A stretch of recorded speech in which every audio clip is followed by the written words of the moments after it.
A split second, the Big Bang, and the whole universe was born. In the blink of an eye, literally, so much can happen that it would blow your mind. How did we get here? And what is the universe made of? The secret of creation, the secret of everything, is locked in that first second. Technology stands on the brink of revealing what happened in the most important second of all time.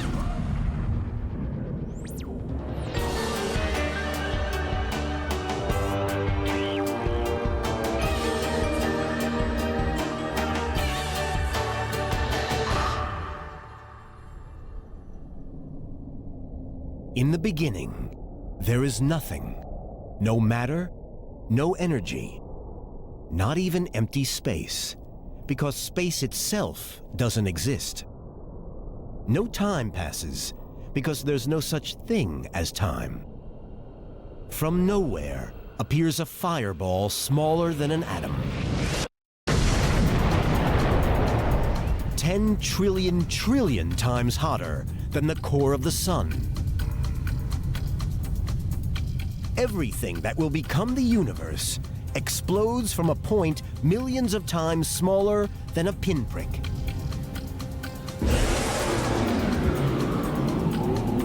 Time begins. In 1 second, the blueprint for the entire cosmos is written. How it happened is the biggest mystery of all. Professor Lawrence Krauss has devoted his career to studying the first second after the Big Bang. If we want to really understand our place in the universe, we have to go back to the very beginning and understand how it all came together.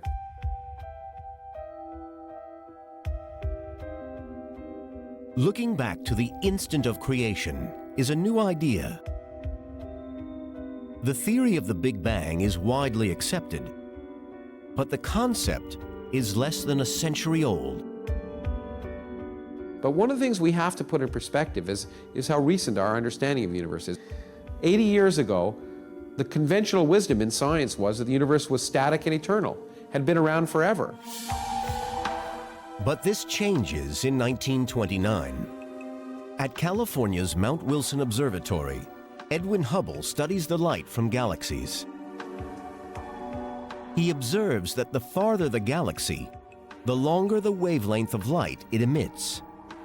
Light waves stretch the more they travel, and stretching changes their wavelength. The same principle applies to sound waves. As a train approaches, the whistle's pitch rises. When it passes, the pitch lowers. As the train recedes, each sound wave has to travel farther than the last to reach your ear. The sound waves stretch, lowering the pitch. Something similar happens with light waves. If a galaxy is moving away from us, its light waves stretch, becoming longer and redder. It's called red shifting. When we look at visible light, there's red at one end of the spectrum and blue at the other. Red radiation is the long wavelength radiation of visible light, whereas blue radiation is the short wavelengths. And as we look at the universe, we see the radiation from distant stars literally stretching so that the light gets redder. And the farther away we look, the redder the light is. Galaxies around us have shifted to this red light. We look out in all directions at distant galaxies, they're all moving away from us. Nearly all galaxies are receding at 1,000,000 miles an hour. If galaxies are speeding away from each other, at some point, they must have all been together. The universe is expanding outward from a single point. It's the first evidence that the universe had a beginning. Hubble's findings lead to a radical concept: the Big Bang theory.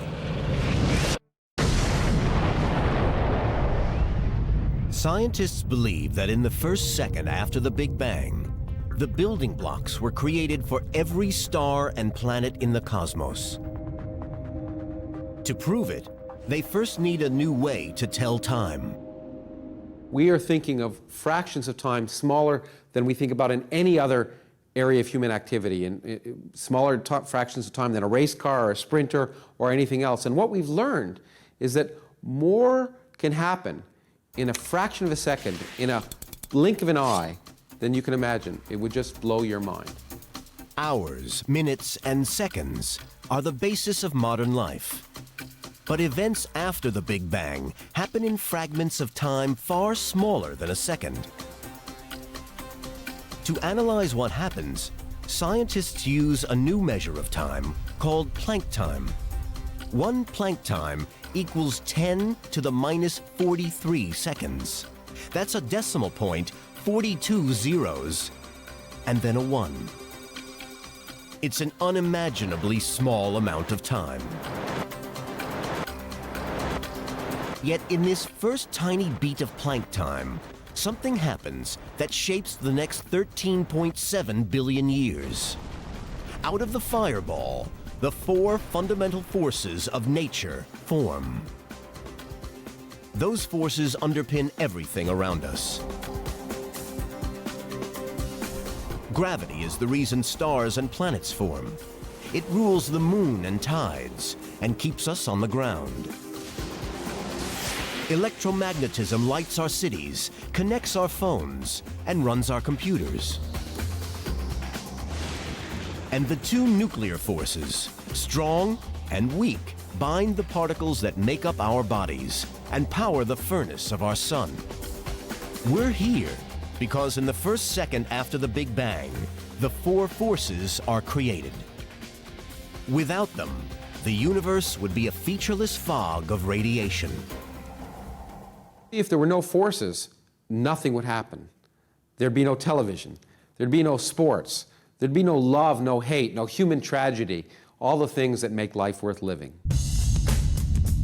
But in the first beat of Planck time, the 4 forces are still rolled into a single superforce. Gravity, nuclear, and electromagnetic forces have not yet divided. Physicist Michio Kaku studies how the forces split apart. I like to think of it as a crystal, a beautiful symmetrical crystal, all the forces unified in their elegant simplicity at the beginning of time. As our cosmic clock takes one more tick of Planck time, the tiny fireball universe expands. The 4 forces start to break apart. It's like rapidly cooling a super hot crystal. Cracks form. It began to shatter into 4 pieces. The first piece to break off was gravity. Then the nuclear forces began to split off. And finally, we have this fragmented jewel of what used to be the superforce. Those 4 fragments are still at work. Gravity keeps Earth in orbit. Nuclear forces make sunshine. And electromagnetic radiation, the light that bathes our planet. We're just fractions of a second into our journey, and already the foundations of our world are forming. The fireball universe.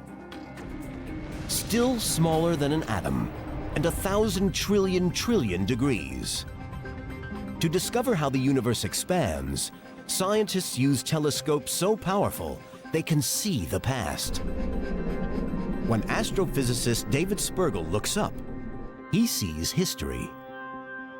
As we look out in space, we look back in time. Light travels at a finite speed. So the light we see from the sun takes about 8 minutes to get here. We see the sun not as it is, but as it was 8 minutes ago. We look out the night sky, we see the nearby stars. They might be 10 or 20 light years away. We see them as they were 10 or 20 years ago. The Big Bang was so powerful and so hot, remnants of that heat still survive.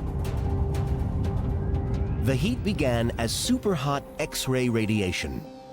As it stretched and cooled, it became visible light, shifting from blue to red, then becoming microwaves, and finally radio waves. This faint radiation shines down on Earth all the time. It's called cosmic microwave background radiation, or CMB. The cosmic microwave background is the echo of creation itself. It's the embers, the afterglow of the original shock wave that created the universe. If we had microwave eyes that could see microwave radiation, then every night we would see the Big Bang coming out. Looking at the heavens, we would actually see an explosion. More than 13 billion years later, we have a way to see this cosmic glow with the naked eye. You take your TV set, switch it between channels. A couple percent of the static that you see on your TV screen is radiation from the Big Bang. This cosmic radiation is a direct connection to the Big Bang. It also reveals the universe entered a new phase, less than a trillionth of a second after its creation. Cosmic radiation is the key to discovering what happens next.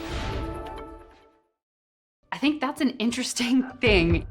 This one piece will make 52 layers. Watch on mobile devices or the big screen. All for free. No subscription required.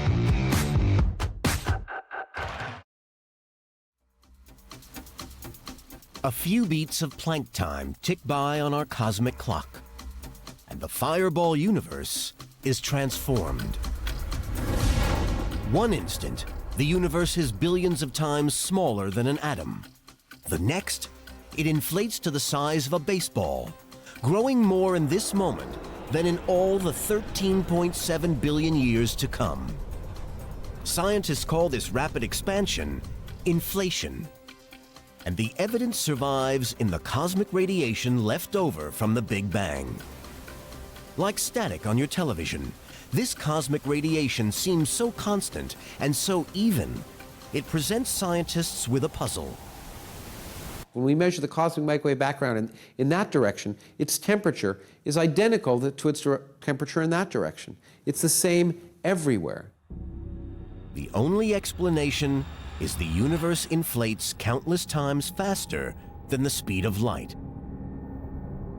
Inflation expands the fireball universe evenly, like a balloon blowing up, with a phenomenal breath of energy. I try to imagine compressing a spring. I push it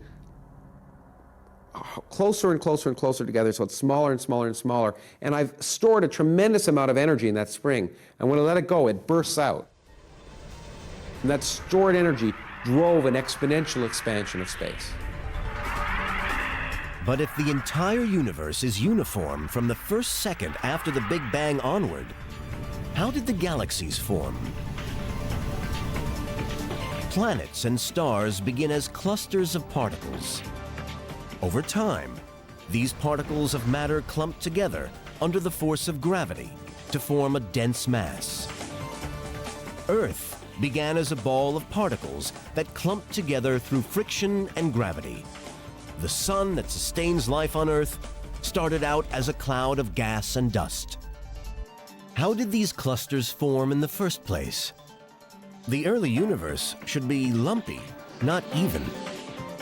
To link the formation of stars and planets all the way back to the first second after the Big Bang, NASA scientists like David Spergel developed the Wilkinson Microwave Anisotropy Probe, or WMAP, a satellite mission to measure the temperature of cosmic radiation in more detail than ever before. While this radiation is everywhere, it's very faint. And to observe it in great detail across the whole sky, you want to get away from the Earth and any interfering sources of radiation. 7, igniters armed, green board, 5, 4... NASA launches the probe in 2001. Main engine start. and liftoff of the Delta II rocket with the MAP spacecraft, exploring the past and future of our universe.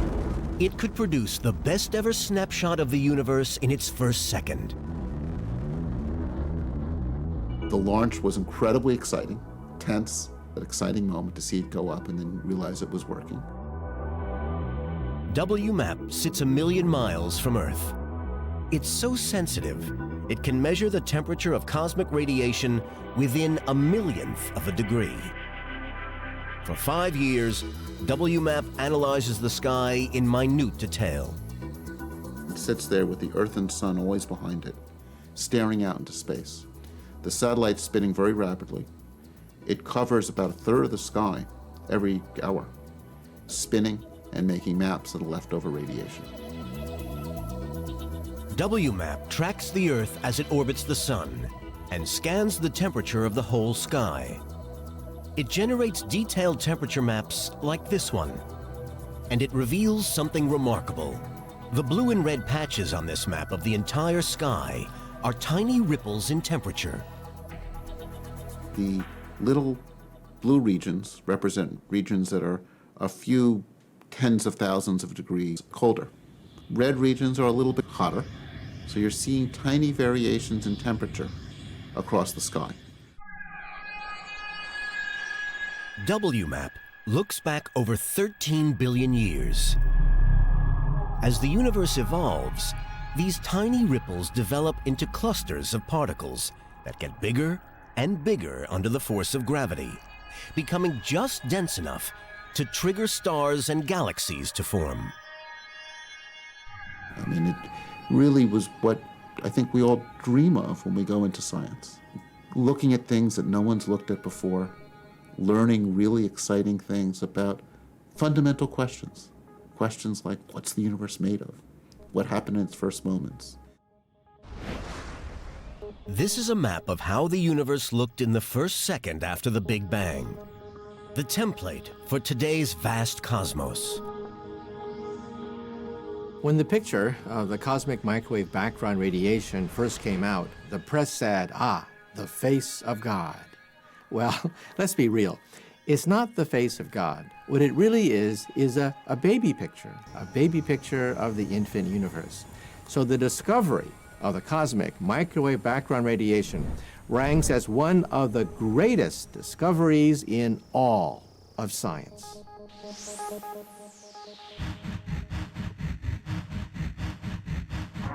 Less than 1/1,000,000th of a second after the Big Bang, the fireball universe rapidly expands. Now an ultra-hot globe big enough to sit in the palm of your hand, the universe is seething with energy and radiation. But as the palm-sized universe expands and cools, something new starts to form.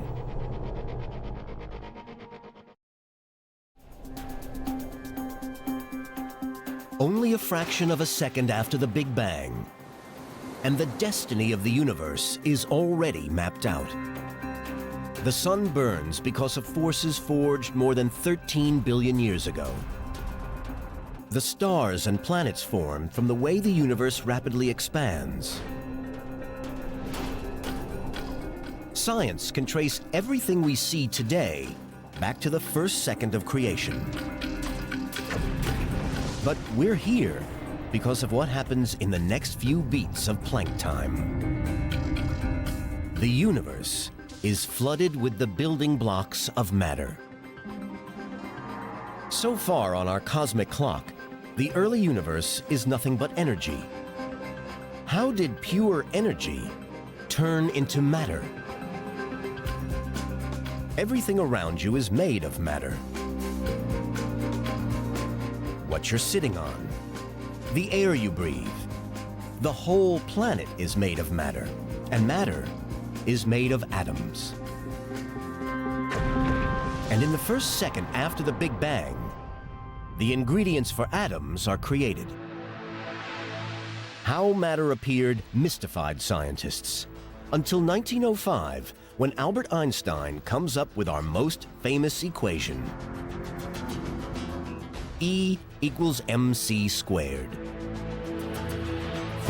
Einstein's equation tells us that energy, E, and mass, m, are different forms of the same thing. Matter and energy are interchangeable. Some scientists later used this equation to create the most destructive weapon in history, the atomic bomb. It offers a clue to what happened in the first second. In a nuclear explosion, particles of matter are ripped apart to produce an enormous amount of energy. During the Big Bang, the exact opposite happens. An enormous amount of energy turns into matter. Einstein's equation prompts a conclusion. As the baby universe expands and cools, the pure energy of the Big Bang converts into the particles of matter that make us. We're only a fragment of a second into our journey. The first particles of matter appear. The universe is 1,000,000 times hotter than at the core of the sun, still far too hot for particles of matter to bond and form atoms. Scientists face a puzzle. What is this early state of matter like? And how does it become the protons and neutrons that form every atom in the universe? Atoms were impossible. Think of putting an ice cube in a steam bath. The ice cube would melt immediately. You cannot have ice cubes in a steam bath. You can see the proof in a block of ice. When water is cold enough, it's a solid. Warm it, and you get a liquid. Heat liquid water, and it boils away into a gas, water vapor. Superheat the gas, and the energy pumped in rips the atoms apart. Likewise, the universe in the first second is so hot, only the building blocks of atoms can exist. If you were to journey into the early seconds of the universe, literally you would disintegrate. You would literally fall apart, and even the debris, the nuclei of your bodies, they too would fly apart into subatomic particles. There would be nothing left of your body.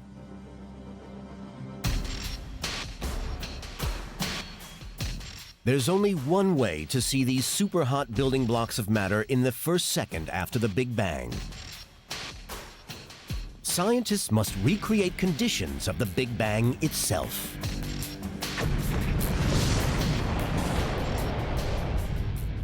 The inside of a star is measured in tens of millions of degrees, but the Big Bang was measured in trillions upon trillions of degrees. So we have no way to simulate the instant of creation other than with a particle accelerator. By slamming protons into other protons, we can create temperatures not seen since the beginning of the universe itself. So particle accelerators are the only game in town when you talk about simulating Genesis.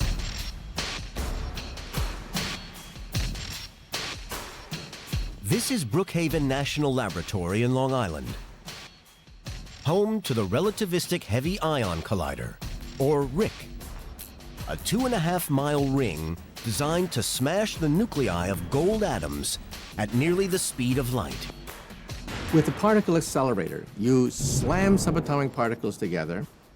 As a consequence, we get a tremendous shower of debris, and then we want to make sense out of it. We want to know what's inside that collision. The energy of the collision is colossal. On a small scale, it reproduces the embryonic universe in the first second. How? By ripping nuclei into the protons and neutrons they're made from. The energy is even enough to rip the protons and neutrons apart. Inside, scientists discover the building blocks of matter, tiny particles called quarks. But they're so small and move so fast, they're hard to track. If scientists can figure out how quarks behave, they'll unlock the secret of matter itself. What they find could revolutionize medicine and relaunch the space program. The project starts in 2000. Colliding nuclei creates a chaotic spray of particles. It takes 5 years to analyze the data. The results come in 2005. They're shocking. We were expecting to find a gas when we slammed gold nuclei into each other. So the shock was, it wasn't a gas at all. We found that it's more like a liquid. So this came quite a shock, because now when we begin to simulate the early universe, we have to get rid of this mental picture of a gas of subatomic particles. Now we know it's more like a liquid, literally like a soup. When matter first appears in the universe, the quarks are so dense and so energized that the entire universe is like a liquid. The universe went from a glowing ball of energy to quark soup in less than a blink of an eye. The liquid universe is hot, dense, and violent. Flooded with tiny particles in constant vigorous interaction. As our cosmic clock reaches a millionth of a second, the universe continues to expand and cool. It grows from the size of a baseball to the size of our solar system. Matter has materialized from pure energy. Without matter, none of us would be here. And in that first second, that very nearly happens. Something comes close to destroying all matter in the universe. Armageddon is brewing. A split second after the Big Bang, and the universe is flooded with the building blocks of atoms. These tiny particles of matter must survive in a battleground.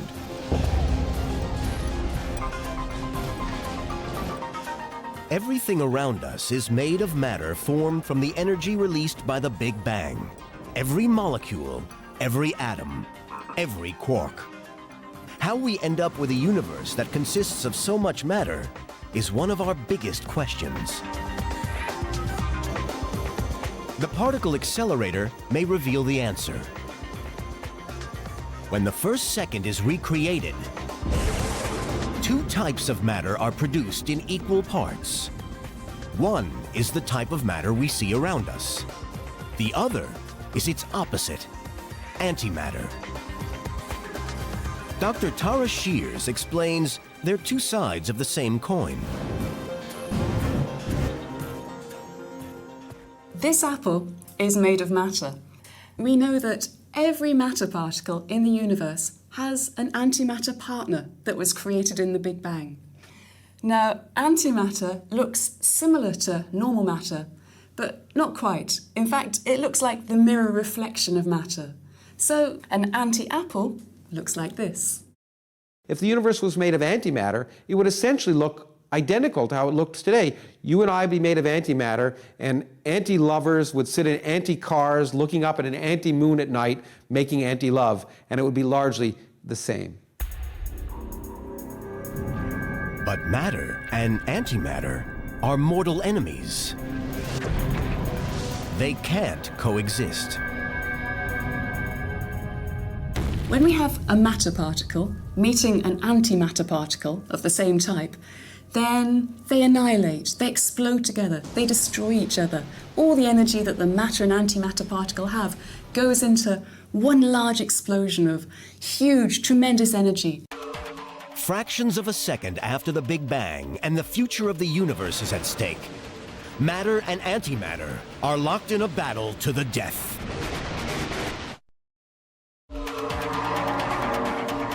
A millionth of a second after the Big Bang, and a battle rages. When matter and antimatter clash, the result is explosive. Just one apple-sized clump of matter hitting its antimatter equivalent would release as much energy as a 10-megaton nuclear bomb. If you could go back to the really early universe just after the Big Bang, you'd find yourself in this seething mass of matter and antimatter annihilating each other. You'd find yourself in the middle of this cosmic battle between both sides, caught in the crossfire, if you like. With all the particles in a super-dense liquid state, matter and antimatter quickly meet and destroy each other.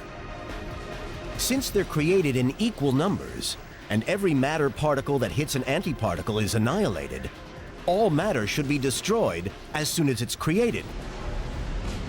All the matter would have eventually found the antimatter and they would have annihilated, producing pure radiation. And we'd now have a universe. I was going to say we'd now be living in a universe of pure radiation, but we wouldn't be living in such a universe because we wouldn't be here. There'd be nothing but radiation.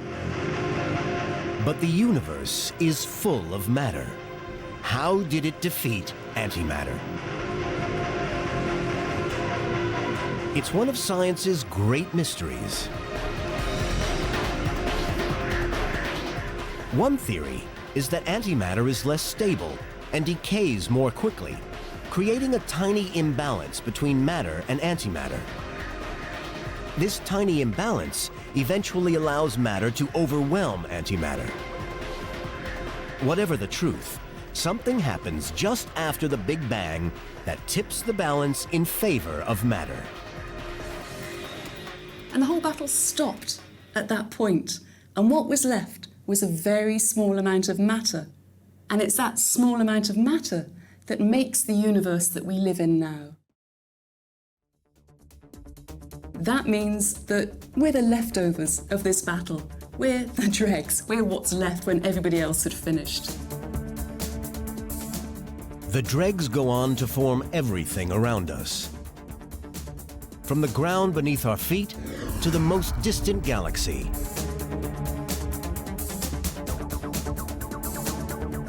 As the cosmic clock nears the end of the first second, nature's four forces have split off from the single superforce.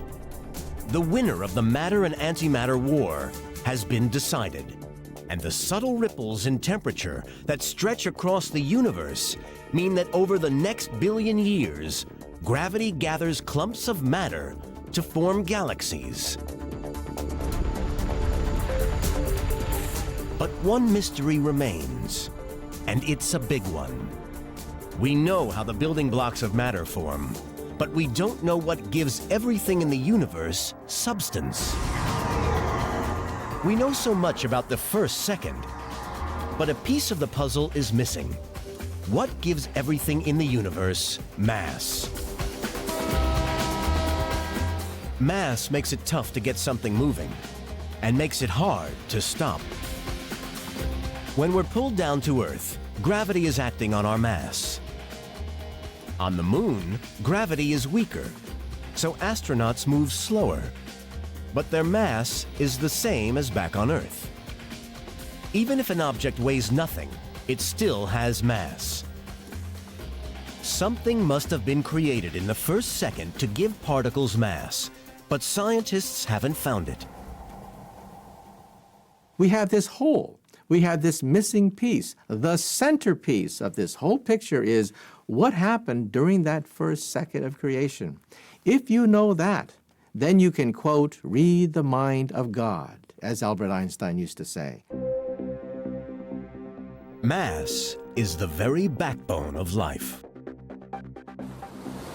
If there were no mass, the universe would consist entirely of radiation, and nothing could bind together to form objects like you or I, or any of the things that appears to make the universe interesting.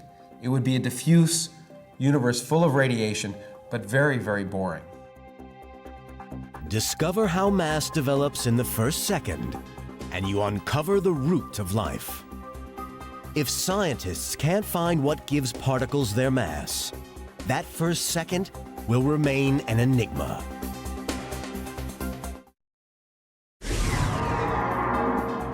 Our journey is almost finished, but a piece of the puzzle is missing, and it stumped scientists for decades. Then in 1964, at Britain's University of Edinburgh, physicist Peter Higgs comes up with a groundbreaking theory. He suggests an invisible force field sweeps across the universe in the first second, giving particles their mass. It's become known as the Higgs field. When particles interact with it, they gain mass. For example, if I take a a car and that's run out of gas, and I push it on the road. Eventually I can push it and I can move it along. But if it runs into the mud, if I try and push it, it will suddenly seem heavier. I can't push it as hard. It'll act as if it's heavier. Well, we think that particles have mass for a similar reason. There's this Higgs field, and some particles interact with it more strongly than others. And the particles that interact with it less strongly are easier to push, and therefore behave as if they're lighter. The particles that interact with it more strongly are harder to move and act as if they're heavier. Like mud, the Higgs field sticks to everything. When particles enter the field, they gain mass. The more contact with the field, the more mass they gain. Scientists believe the Higgs field is carried by its own special particle. Journalists call it the God particle. Scientists call it the Higgs boson. They think identifying this particle could reveal how we got here. The math is good, but no particle accelerator was powerful enough to find the Higgs boson. Until now.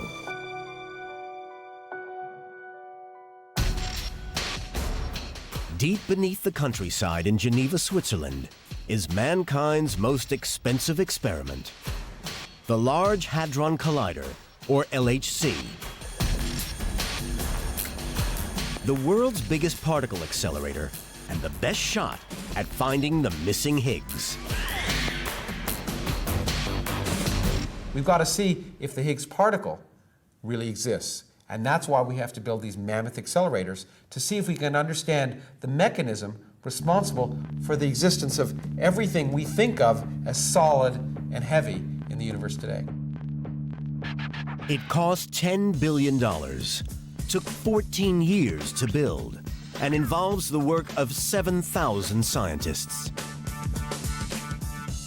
This year, they switch it on. On a small scale, it will recreate conditions last seen over 13.7 billion years ago. An explosion so powerful, it will echo the Big Bang itself. If it works, scientists like David Evans could solve the last mysteries of matter. Because we're pushing the frontiers of science, we have to also push the frontiers of technology. It is, as well as probably the biggest machine in the world, it is certainly the most complex machine in the world. Over 300 feet underground runs a 16-mile circular pipe. Inside, two beams of protons, thinner than a human hair, are accelerated to almost the speed of light, 186,000 miles per second. The LHC will smash particles together 7 times harder than any other accelerator. 300 trillion protons fly around the pipe in opposite directions and collide in the heart of enormous detectors. Lawrence Krauss inspects one of these detectors, each the size of a 5-story building. Here we are at what's been aptly described as being one of the Gothic cathedrals of the 21st century. This monstrous structure made of thousands of tons of steel, more iron than in the Eiffel Tower, with tens of thousands of miles of wire. All of this designed by thousands of physicists from hundreds of countries, speaking dozens of different languages, with the precision of perhaps a millionth of an inch, just to detect what happens inside there. The LHC uses 4 of these giant detectors along the beam pipe. The one they hope will find the Higgs is called Atlas. Atlas is half the length of a football field and weighs as much as a nuclear sub. It can detect 1 billion collisions per second. When the protons collide, the impact is so titanic, in a split second, it will recreate matter as it was just after the Big Bang. A shower of fundamental particles, like quarks. Somewhere in the debris, they hope to find the elusive Higgs. But finding one particle in this firestorm is like finding a speck of gold on a beach.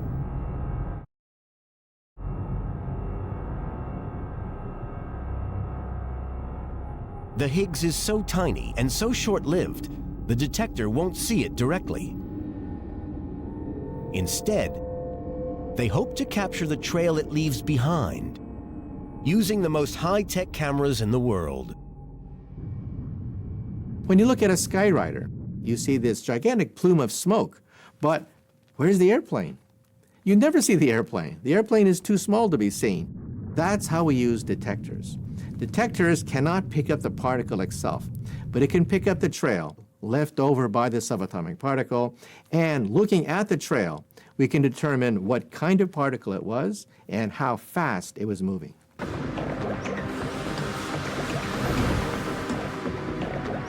The LHC will generate more data than any other instrument on the planet. In a single second, the amount of information that's coming out of the collisions at the LHC that will be handled by these detectors is greater than the amount of information in all the libraries in all the countries in the world. That data may hold the secret of mass, the missing piece in the universe's first second, and the doorway to the science of the future. To process all this information, the LHC uses the world's largest network of supercomputers. Even so, the search may take years to complete, but it's worth the wait. If it succeeds, the LHC could launch a new era in science. If it fails to find the Higgs and reveal how matter gets its mass, it will leave a hole in the riddle of the first second. New theories will have to be written, and more powerful experiments built. Hey, I'm a realist. I realize that perhaps we'll find nothing. That could create a crisis in physics. It could stagnate all of physics if all of a sudden our machines are not powerful enough to unveil the next act, the next curtain, where we look at the next stage of matter and energy. One thing they know: the LHC will take scientists closer to the Big Bang than ever before. It will reach back 13.7 billion years to recreate the very first second of the universe. The greatest second. Our cosmic clock takes its final beat of Planck time. The universe is 1 full second old. It's about 1,000 times the size of our solar system, and flooded with particles of matter, the raw material of everything around us. The universe is cool enough for the sea of quarks to bunch in threes, forming protons and neutrons. In the saga of the universe, this first chapter set the course of history. The first second of the universe was an incredibly exciting and important time. During that first second, all the matter in the universe was made. All of the neutrons and protons were made. All the key components to make the universe today, we think, were already in place. And then everything just evolved forward. In the next few minutes, the universe cools enough for protons and neutrons to form the first atomic nucleus. 300,000 years later appears the first atom. In hundreds of millions of years, matter clumps to form the first stars. And in 1 billion years, galaxies like the Milky Way. More than 9 billion years after the Big Bang, Earth is born. One Big Bang, one single second. The genesis of everything. By the time you've got to the end of 1 second, the rest of cosmic history is prescribed, including, ultimately, the future of the universe.